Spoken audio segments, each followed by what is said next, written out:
Hello friends, welcome to our channel Promise Crafts. இன்னைக்கு நம்ம சேனல்ல ஏர் ட்ரை க்ளே வச்சு ஒரு ஜுவல்லரி மேக்கிங் ஐடியா தான் பார்க்க போறோம். இதுக்கு நான் இது மாதிரி க்ளே இது மாதிரி ஸ்ப்ரெட் பண்ணி விட்டுக்கிறேன். நான் ஃபெவிக்ரில் மோல்டட் க்ளே தான் எடுத்திருக்கேன்.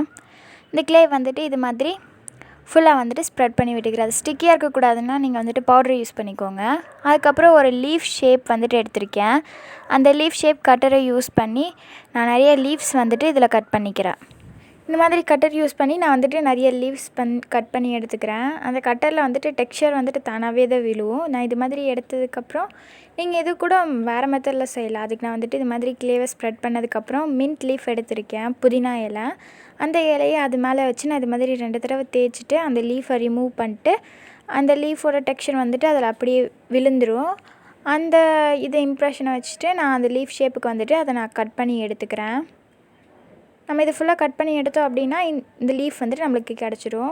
க்ளே கட்டர் இல்லைன்னா இந்த மெத்தடில் பண்ணிக்கலாம். நீங்கள் புதினால தான் வைக்கணுன்ட்டு இல்லை, உங்கள் வீட்டில் என்ன இலை இருக்குதோ அந்த இலை யூஸ் பண்ணி செஞ்சுக்கலாம். அப்படி இல்லைன்னா இந்த மெத்தட் பண்ணிக்கோங்க. இது மாதிரி க்ளேயில் இது மாதிரி லீஃப் ஷேப்புக்கு கட் பண்ணிக்கோங்க. கட் பண்ணிவிட்டு இது மாதிரி அந்த நைஃப் வச்சு நான் அதில் இலை மாதிரி கோடு கூட போட்டுக்கிறேன். ஃபஸ்ட்டு சென்டரில் ஒரு கோடு போட்டு சைடில் எல்லாம் இது மாதிரி நான் லைன்ஸ் வரைஞ்சிட்டோம் அப்படின்னா நம்மளுக்கு இது மாதிரி லீஃப் கிடச்சிரும். உங்கள்கிட்ட க்ளே கட்டர் இருந்ததுன்னா இது மாதிரி செய்யுங்க, இல்லைனா இந்த 2 மெத்தடில் ஏதாவது ஒன்று ஃபாலோ பண்ணிக்கோங்க. அதுக்கப்புறம் இது முக்கால்வாசி காஞ்சிருச்சு. காஞ்சதுக்கப்புறம் அதில் நான் ஹோல் போட்டுக்கிறேன். ஹோல் போட்டுட்டு நான் இது மாதிரி இந்த லீஃப் அப்படியே இருந்தால் நல்லா இருக்காதுன்னு சொல்லிட்டு அந்த லீஃப் நான் இது மாதிரி மடித்து விட்டுக்கிறேன். அதை ஏதோ ஒரு விதத்தில் மடித்து விட்டுக்கோங்க. முன்னாடி பார்த்து மடித்து விட்டுக்கோங்க, இல்லை அப்படின்னா அந்த லீஃபை திருப்பி விட்டுக்கோங்க. ஏதோ ஒரு விதத்தில் நம்ம அது மாதிரி மடிஞ்ச மாதிரி அதுக்கு டெக்ஸ்சர் கொடுத்துக்கோங்க. கொடுத்ததுக்கப்புறம் இது மாதிரி ஜுவல்லரி மேக்கிங்க்கு யூஸ் பண்ணுவோம் இல்லையா, அந்த ரிங்கை நான் அதில் இந்த இலையில் மாட்டிக்கிறேன். உங்ககிட்ட கோல்டன் கலர் இருந்தால் கோல்டன் கலர் யூஸ் பண்ணிக்கோங்க. என்கிட்ட கோல்டன் கலர் இல்லாதனால நான் இந்த சில்வர் கலர் யூஸ் பண்ணிக்கிறேன். இது மாதிரி அந்த லீஃபில் நம்ம ஹோல் போட்டோம் இல்லையா, அந்த ஹோலில் அந்த ரிங்கை மாட்டிக்கிறேன்.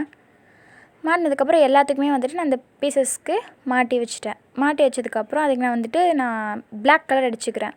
இந்த பிளாக் கலர் உங்கள் ட்ரெஸ்ஸை பொறுத்தது. உங்கள் ட்ரெஸ் என்ன கலரோ அந்த கலர் நீங்கள் பேஸ் கலர் கொடுத்துக்கலாம். எக்ஸாம்பிளுக்கு உங்கள் ட்ரெஸ் ப்ளூ வித் கோல்டன் கலர்னால் நீங்கள் ப்ளூ கலர் பேஸாக கொடுத்துக்கலாம். நான் இப்போ எல்லாத்துக்கும் பிளாக் கலர் கொடுத்து எடுத்துட்டேன். ஃப்ரண்ட்லேயும் சரி பேக்லேயும் சரி அந்த ரிங்லேயும் நான் பிளாக் கலர் கொடுத்து எடுத்துட்டேன். அதுக்கப்புறம் இது மாதிரி நான் கோல்டன் கலர் வச்சு ஹைலைட் பண்ணுறேன். இந்த ஹைலைட் பண்ணுறதுக்கு என்ன பண்ணணும் அப்படின்னா, ப்ரஷ் ஃபஸ்ட்டு நல்லா ட்ரையாக இருக்கணும். அதுக்கப்புறம் பெயிண்ட் நம்ம எடுத்துகிட்டு இது மாதிரி 4 தடவை பேலட்டில் தேய்க்கணும். தேய்ச்சதுக்கப்புறம் ஹைலைட் பண்ணுங்கள். இல்லை அப்படின்னா நிறைய பெயிண்ட் அதில் போயிடும். அப்போ அது ஹைலைட் ஆன மாதிரியே நம்மளுக்கு லுக் கொடுக்காது. அதனால காஞ்ச ப்ரஷ்ஷில் ஒரு தடவை பெயிண்ட் எடுத்துகிட்டு 2-3 தடவை நீங்கள் தேய்ச்சிக்கோங்க. இது மாதிரி ஏதாவது ஒரு சர்ஃபேஸில் தேய்ச்சதுக்கப்புறம் ஹைலைட் பண்ணுங்கள். அப்படி இல்லை அப்படின்னா நீங்கள் ஸ்பாஞ்ச் வச்சு கூட நீங்கள் ஹைலைட் பண்ணிக்கலாம். இது மாதிரி எல்லா லீவ்ஸையும் நீங்கள் ஹைலைட் பண்ணி எடுத்துக்கோங்க. நீங்கள் சில்வர் கலர் கூட வச்சு ஹைலைட் பண்ணிக்கலாம். அதுக்கப்புறம் இது மாதிரி பிளாக் கலர் உள்ளன் த்ரெட் தான் எடுத்திருக்கேன். அந்த த்ரெட்டில் நான் வீடியோவில் காட்டுற மாதிரி செஞ்சுக்கோங்க. இது மாதிரி நான் இந்த நாட் எல்லாத்துக்குமே தெரியும் இல்லையா, அது இப்படி இழுத்தோம் அப்படின்னா அது இதாயிரும். இது மாதிரி மடிச்சுட்டு அந்த லூப்புக்கு கீழே தெரிகிற நூலை இது மாதிரி இழுக்கணும். இழுத்ததுக்கப்புறம் அந்த லூப்புக்கு சென்டரில் இருக்கிற நூலை இது மாதிரி இழுக்கணும். அடுத்ததும் அதே மாதிரி அந்த லூப்புக்கு சென்டரில் இருக்கிற நூலை இது மாதிரி இழுக்கணும். இழுத்தோம் அப்படின்னா நம்மளுக்கு இந்த ஜட பின்னல் மாதிரி நம்மளுக்கு ஒரு பேட்டர்ன் கிடைக்கும். இது மாதிரி நீங்கள் செஞ்சுக்கோங்க. இது குரோஷேல பேசிக்ஸ் ஸ்டிச்சு. உங்களுக்கு குரோஷே தெரிஞ்சது அப்படின்னா நீங்கள் நீடில் வச்சு செஞ்சுக்கலாம். இல்லை அப்படின்னா அது மாதிரி கையிலேயே செஞ்சுக்கோங்க. நீங்கள் இது ரொம்ப அந்த நூலை இழுத்துடக்கூடாது. இழுத்திங்க அப்படின்னா ரொம்ப டைட்டாயிரும். ரொம்ப லூஸாகவும் விட்டுறக்கூடாது. நான் இப்போ குரோஷே நீடில் வச்சு நான் அதை ஃபுல்லாக பண்ணிக்கிறேன். உங்களுக்கு இது மாதிரி செய்ய விருப்பம் இல்லை அப்படின்னா நீங்கள் ஜடை பின்னுற மாதிரி 3 நூலை வச்சு நீங்கள் பின்னிக்கலாம். இது இவ்வளோ நீளத்துக்கு நான் பின்னி எடுத்துட்டேன். பின்னி எடுத்ததுக்கப்புறம் அந்த நம்ம லீஃப் கலர் அடித்து வச்சுருந்தோம் இல்லையா, அந்த லீஃப்க்கு லீஃபில் இருக்கிற அந்த ரிங்கை நான் ஓப்பன் பண்ணிவிட்டு அந்த நூலில் நான் கோத்துக்கிறேன். அது மொத்தம் 2-3 நூலெல்லாம் இருக்கும் இல்லையா கலந்து, அதில் ஏதாவது ஒரு நூலை நான் கோத்துக்கிறேன். இப்போ நீங்கள் ஏதாவது ஒரு திக்கான ஒரு ரோப் எடுத்துகிட்டு நீங்கள் அந்த ஒரு லீஃப் மட்டும் வச்சு அது கூட வியர் பண்ணிக்கலாம். அதுவும் சூப்பராக தான் இருக்கும். நான் இப்போ இது எல்லாத்தையுமே கோத்துக்கிறேன்.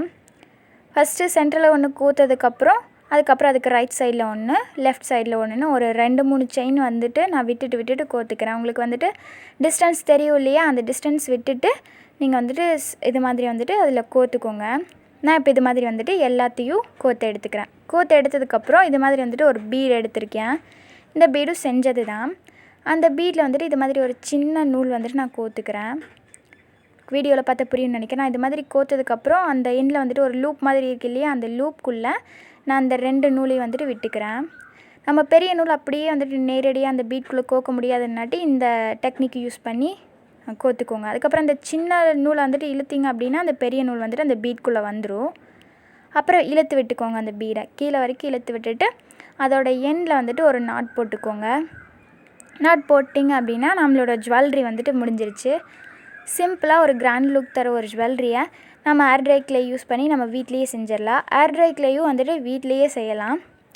உங்களுக்கு பிடிச்சிருந்தா அப்படின்னா ட்ரை பண்ணி பாருங்கள். And we love to create crafts. Thanks for watching. Stay home, stay safe and stay positive. Never forget to subscribe, share.